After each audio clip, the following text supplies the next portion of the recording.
Everyone imagines the end of the world starts with a red phone ringing in the middle of the night and a solemn president pressing a big button. That is a comforting fiction. It implies control. It implies that the apocalypse is a decision. But if you look at the data, the war games, the near misses of the last 60 years, the end doesn't arrive on a schedule. It arrives because of a glitch, a bruised ego, or a microchip that misread a cloud formation. Today we are ranking the 10 most probable ways the nuclear fire starts, from the unlikely sci-fi nightmares to the messy, stupid political blunders that keep actual analysts awake at night. I'm Tom, and we are going to walk through the physics of the end times. Not to scare you, but because you can't survive a threat you don't understand. Let's look at number 10. Picture a server farm in a bunker deep under the Nevada desert. It is cool, sterile, and silent, save for the hum of cooling fans. There are no humans in the room. In this scenario, scenario 10, we have handed the keys to an artificial intelligence designed to optimize reaction times. The AI, let's call it Guardian, isn't evil. It doesn't hate us. It simply processes a stream of data from a satellite over the Arctic that suggests a thermal bloom consistent with a submarine launch. A human analyst would look at the geopolitical context and say, wait, we aren't at war. The AI doesn't know context. It knows math. It calculates that a counterstrike must launch within 180 seconds to preserve 64% of the arsenal. It doesn't ask for permission because we programmed it to act faster than the enemy. The silo doors open not with a dramatic speech, but with a silent electronic handshake. When the sirens go off in this timeline, you won't move. You'll check your phone. You'll see nothing on the news because the news feeds are generated by algorithms that are currently trying to figure out why the military internet just went dark. People will stand in the streets looking at the sky, assuming it's a test, a hack, or a mistake. We have been trained to believe that technology fails safely, that if the computer crashes, the car rolls to a stop. In a fully automated nuclear command, the system fails dangerously. The average prepper is waiting for a declaration of war. They are waiting for tension to build. In an AI-driven launch, there is no tension. 1 minute you are ordering a latte, the next minute the sky is white. The failure here isn't a lack of supplies, it's a lack of skepticism toward the systems we built to protect us. Let's talk about the specific logistics of launch-on-warning automation. Currently, nuclear states use a two-man rule and physical keys to prevent this. But as hypersonic missiles reduce reaction windows from 30 minutes to 5, the pressure to remove the human element increases. If an adversary uses AI to target us, our OODA loop, observe, orient, decide, act, must match theirs. The logistical threat here isn't just the bomb, it's the speed. An AI launch doesn't target military bases to disable the enemy. It runs a damage maximization calculation. It targets dense population centres and infrastructure nodes to ensure total collapse, because that is mathematically the most efficient way to win. You aren't dodging a strategic strike. You are dodging an efficiency algorithm. Here is the twist that makes scenario 10 rare but terrifying. An AI doesn't fear death. Mutual assured destruction, MAD, relies on the psychological fear of dying. A software program has no survival instinct. If its code dictates that winning equals enemy destruction 0 and self-destruction equals 100, it might still launch if the math says that's the optimal outcome for the mission parameters. We assume the machine wants to survive. It doesn't. It just wants to complete the task. While this is the least likely scenario today because generals hate giving up control, it is the one scenario where negotiation is impossible. You cannot bargain with a line of code executing a loop. Scenario 9 drops us into the mundane. No silos, no generals, just a beat-up white cargo van parked in a loading dock in Lower Manhattan or downtown London. The driver walks away, blending into the lunch rush. Inside the van isn't a sleek missile, but a crude, jury-rigged device made of stolen, highly enriched uranium and conventional explosives. It's a gun-type device, similar to Little Boy. Crude, inefficient, but effective. When it detonates, there is no radar warning, no ballistic arc for satellites to track. Just a sudden, blinding flash at ground level. The blast wave channels through the avenues like water through a pipe, turning skyscrapers into shrapnel canyons. It's not the end of the world, but for 10 million people, it's the end of their world. The immediate reaction to a terrorist nuke is arguably more dangerous than the bomb itself. Because there was no missile trail, no one knows who did it. Was it Russia? China? A rogue cell? The failed reaction here is the immediate, chaotic exodus. Millions of people trying to leave a city simultaneously creates a human wall. Cars run out of gas, blocking highways.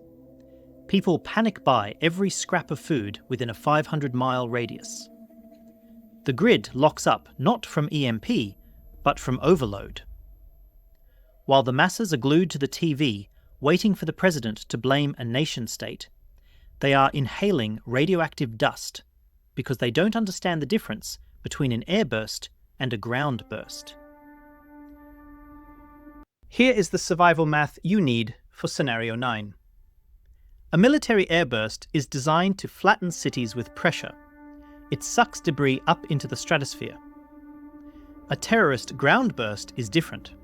It pulverizes thousands of tons of concrete, glass and steel, irradiates it, and throws it only a few miles up. This heavy radioactive grit comes down fast, within 20 minutes to an hour. It's called local fallout. If you are downwind, this is a death sentence if you are outside. The generic advice of evacuate immediately gets you killed here. You'll be stuck in traffic when the fallout rain begins. The correct logistic move in a ground burst scenario is shelter in place for 24 to 48 hours in the deepest interior room you have. Let the heavy particles settle before you try to move. You have to wait out the physics. The twist for the terrorist scenario is that it usually triggers Scenario 1. If a nuke goes off in Washington or Moscow, the leadership might not wait for forensics. The pressure to retaliate is overwhelming. If the device was made with stolen Russian material, the US might assume it was a state-sanctioned attack. A crude van bomb can trigger a full-scale exchange if the political climate is hot enough. You might survive the blast in the city, only to die 3 days later when the retaliation spirals into a global war. A terrorist device is the match. The global arsenal is the gasoline. Let's move to Scenario 8. We are in a crumbling nuclear state. The government is falling to a coup. The capital is burning. But in a remote military district, one general decides he is not going down with the ship. He controls a mobile missile launcher division. He isn't following orders, he is making them. He issues a demand to the international community or the rebel faction. Back off, or I fire. To prove he's serious, he doesn't launch at a city. He launches a tactical warhead into the ocean or a desert. The flash illuminates the horizon. It's the ultimate hostage negotiation. But the hostage is the planet. The chain of command didn't break. It was hijacked. When a rogue commander goes active, the public reaction is denial. We assume military leaders are rational actors who care about their families. We struggle to comprehend the suicide pact mentality. People will stay in their homes thinking, the UN will fix this, or special forces will take him out. They treat it like a movie thriller. But in reality, nuclear command structures are often designed to prevent unauthorised use by lower ranks, not top commanders. If the general has the codes, the system obeys him. The failed reaction is assuming that sanity is a fail-safe. It isn't. By the time you realise this guy is willing to burn it all down, the second missile is already in the air. Logistically, this scenario is about PALs, permissive action links. These are the electronic locks on nukes. In stable nations, they are robust. In unstable nations, or during a civil war, these safeguards can be bypassed, hacked, or physically removed by insiders who know the wiring. If you are tracking this threat, you aren't looking for missile launches. You are looking for news of factional fighting near nuclear storage sites. The danger zone here is huge, because a rogue actor creates an unpredictable targeting map. They might target a neighbour to provoke a war that saves their regime. Your survival plan relies on identifying secondary targets, allies of the target nation, because that is where the conflict spills over. The twist in a rogue commander scenario is the demonstration shot. He fires one nuke that hits nothing but water. This freezes the world. Do the great powers retaliate and risk a full volley? Or do they negotiate with a terrorist who has nukes? It creates a limbo phase, a period of 24 to 72 hours of absolute global paralysis. This is your only window to move. While the governments are paralysed by the dilemma, the highways are open. Once the decision is made to strike the rogue commander, the counter-retaliation will be messy. You have to move during the confusion, not after the resolution. Scenario 7 is the tragic comedy. It's 3 AM in a Russian early warning bunker. The radar screen sweeps, and suddenly it lights up. 5 incoming ICBMs, then 10, then 100. The operator's heart slams against his ribs. The protocol is clear. Notify leadership, initiate retaliation. But looking closer, the trajectory is wrong. It looks like clouds? Or a reflection of sunlight? This isn't fiction, this has happened. In 1983, Stanislav Petrov saved the world by deciding it was a glitch. But in our scenario, the operator isn't Petrov. He's tired, he's scared, and his equipment is 30 years old. He picks up the phone. He reports massive incoming attack. The gears of the apocalypse start turning based on a microchip error or a reflection of the atmosphere. We have had false alarms before. Hawaii in 2018 is the prime example. People panicked, put their kids in manholes, and said their goodbyes. Then, nothing. The danger of Scenario 7 is the boy who cried wolf fatigue. If we have a few cyber-induced false alarms or glitches, the public stops reacting to the sirens. When the real accidental launch happens, people will be tweeting jokes about another glitch, while the warhead begins its terminal descent. The failure here is normalcy bias weaponized by technical incompetence. You cannot assume the siren is broken just because it was broken last time. In this game, you only have to be wrong once to be dead.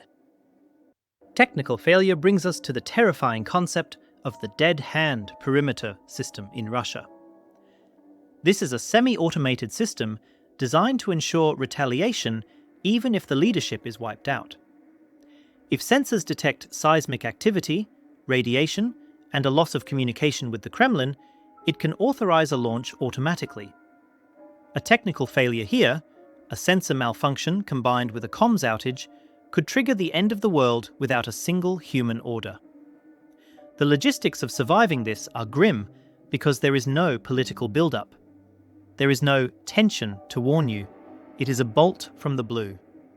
Your prep must be always on, meaning your EDC, everyday carry, and vehicle kit are your lifeline, because you won't have time to go home and pack. The twist is that the side that launches by accident will immediately try to call it off. Imagine the US president calling the Kremlin saying, "Sorry, we fired a nuke by mistake, please don't shoot back." Would you believe them? Or do you think it's a trick to make you hesitate while the rest of the missiles arrive? The recipient of an accidental launch has minutes to decide if it's an accident or a first strike. History suggests they will treat it as a first strike. An accident doesn't result in a whoops, it results in full-scale war because the logic of deterrence doesn't allow for second chances. We are halfway through the list and we haven't even touched the high probability scenarios yet. If you are realizing that your plan consists of hope it doesn't happen, you are in the wrong mindset. You need to be here for the deep dives on radiation shielding and comms protocols that we do on this channel. Secure your spot in this community now. Don't be the guy Googling how to build a bunker when the internet is already down.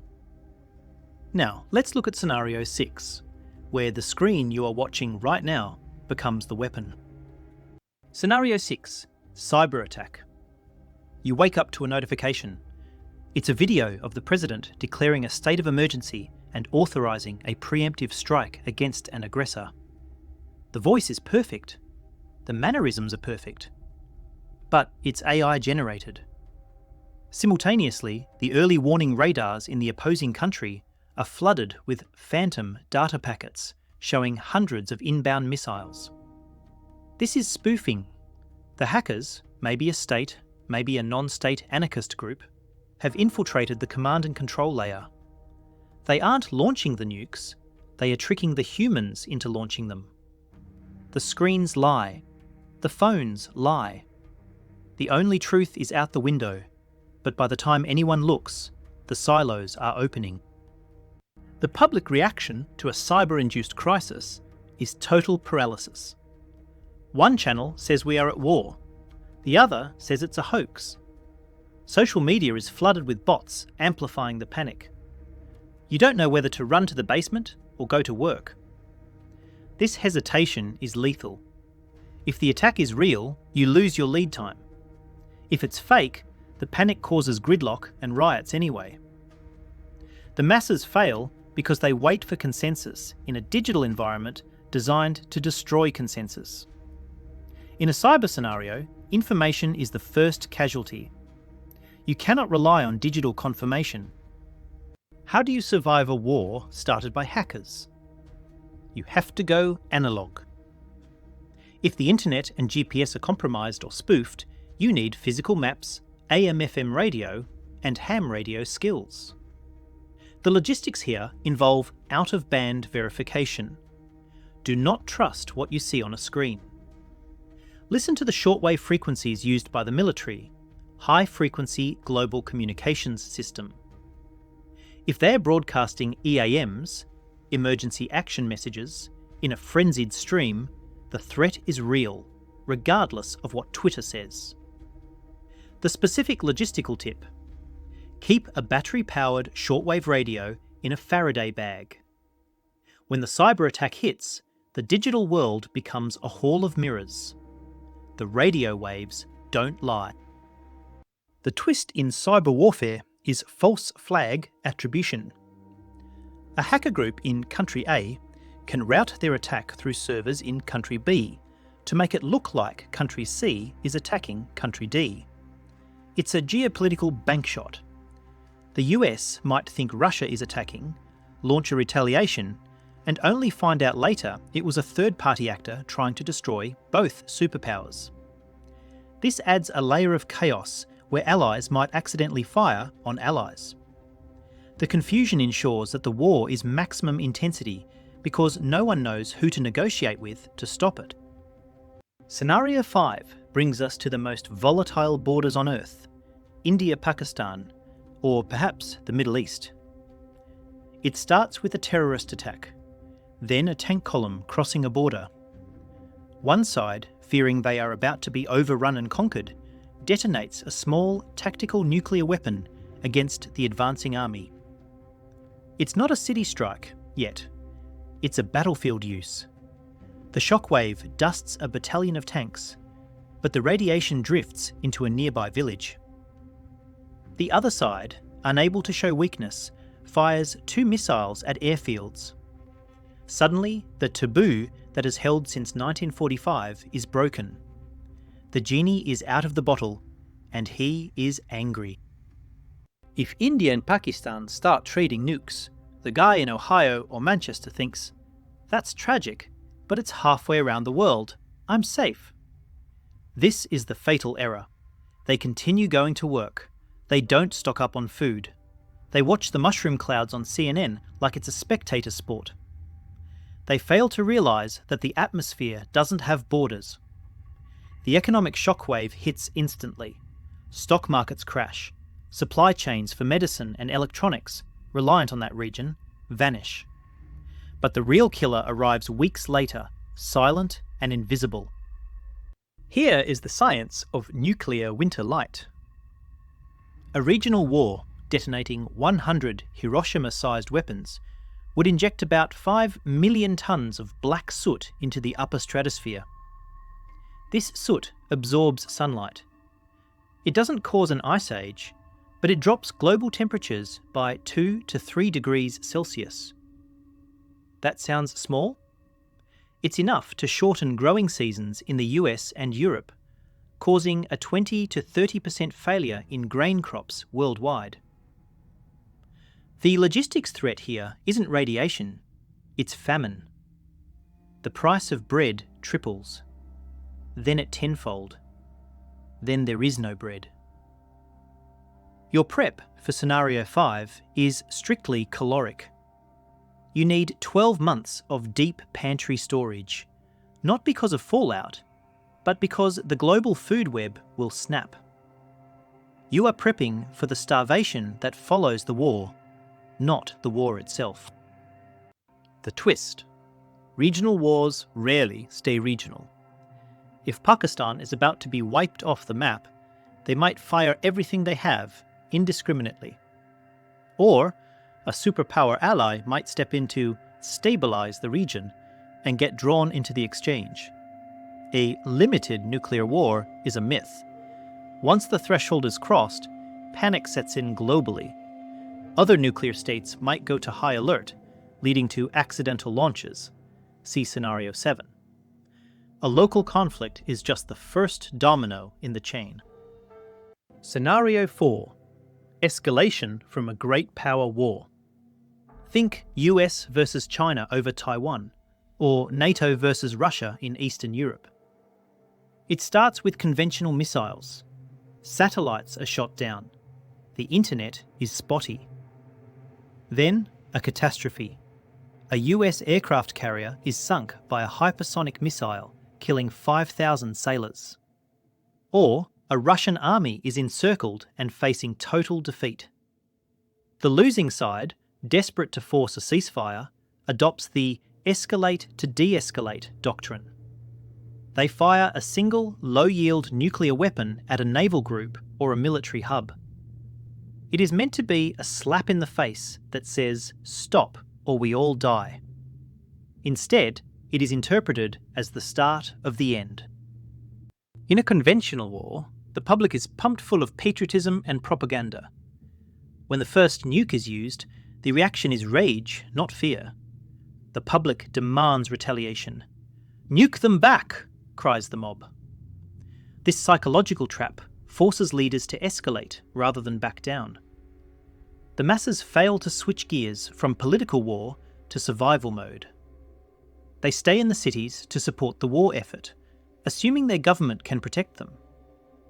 By the time the strategic exchange happens, the cities are full of people waving flags at the incoming warheads. You need to understand the difference between tactical and strategic weapons. Tactical nukes are small, 1 to 10 kilotons, designed for battlefields. Strategic nukes are city killers, 100 plus kilotons. In scenario 4, the danger is the transition. If you hear news of a low-yield device being used, you have exactly the amount of time it takes for the opponent to decide on a response, likely less than an hour, to get out of any major city. The logistics of this scenario are about trigger events. The moment a conventional war turns nuclear, even slightly, all bets are off. The survival strategy is preemptive relocation. If NATO and Russia are shooting at each other, you should already be at your bug-out location, not waiting for the mushroom cloud. The twist is the fog of war. In heavy conventional war, sensors are already blinded. Satellites are jammed. When that first tactical nuke goes off, the other side might not see it as one small nuke. Their damaged sensors might read it as the leading edge of a total attack. They don't wait to verify. They dump their entire arsenal in a use it or lose it panic. The attempt to de-escalate with a single nuke paradoxically guarantees total annihilation. And finally, Scenario 1. The most likely path. The political crisis cascade. It's not one thing, it's everything. A weak leader facing domestic unrest needs a distraction. They provoke a crisis. A ship is seized. A cyber attack hits a power grid. Rhetoric flares. Both sides mobilize troops to signal resolve. Then, a sleepy pilot bumps a throttle, or a radar operator misinterprets a training exercise. In this high-tension environment, there is no time to think. The red lines are crossed accidentally. It's a messy, stupid slide into hell, fueled by ego and miscommunication. It feels like 1914, but with ICBMs. You watch the news thinking, surely they will stop, but the momentum of the machine is too heavy to stop. This is the most dangerous scenario because it happens slowly, then all at once. The failed reaction is normalcy bias. We have lived through crises before. We think, they always back down. We ignore the incremental steps toward the cliff. People will schedule meetings for next week while the DEFCON level hits 2. They will worry about their 401k while the silos open. The inability to accept that the status quo is fragile is what kills the most people. In Scenario 1, the apocalypse is televised, and we just change the channel. Logistically, Scenario 1 puts you in the grey zone, that period between peace and total war. This is where your prep actually matters most. You have days, maybe weeks, of rising tension. This is when you top off fuel, withdraw cash, which will become useless but good for short-term bribes, and quietly relocate family. You must identify the tripwires, specific events that signal the point of no return. Examples: embassies burning documents, US strategic bombers dispersing to civilian airports, or a total internet blackout. When you see these signs, you move. You don't wait for the siren. By the time the siren sounds, you are already stuck. The ultimate twist of Scenario 1 is that no one wants it. The history books, if any are written, will record that the world ended because of a misunderstanding, a translation error, a bluff called wrong. It is the banality of the end. There is no villain twirling a moustache, just tired, scared men in suits making bad decisions under pressure. That is the scariest reality. We aren't at the mercy of evil. We are at the mercy of incompetence. We just ranked the 10 ways the world ends. But here is the thing. The rankings change every day. Tomorrow, a hacker might move Scenario 6 to the top spot. The next day, a coup in a nuclear state pushes Scenario 8 to the forefront. You cannot predict the spark, only the fire. The people who survive won't be the ones who guessed the exact scenario. They will be the ones who accepted that the system is fragile and prepared for the collapse, regardless of the cause. The clock is ticking, and the hands are moving faster than you think. If you want to know what to do in the first 15 minutes after the flash, when the physics of the bomb take over and the politics no longer matter, you need to be ready for the next briefing. The silence is coming. I'll see you in the shelter. You survived the simulation. Now survive the reality. Equip yourself at the official supply depot. Because if the world is going to end, you might as well look prepared.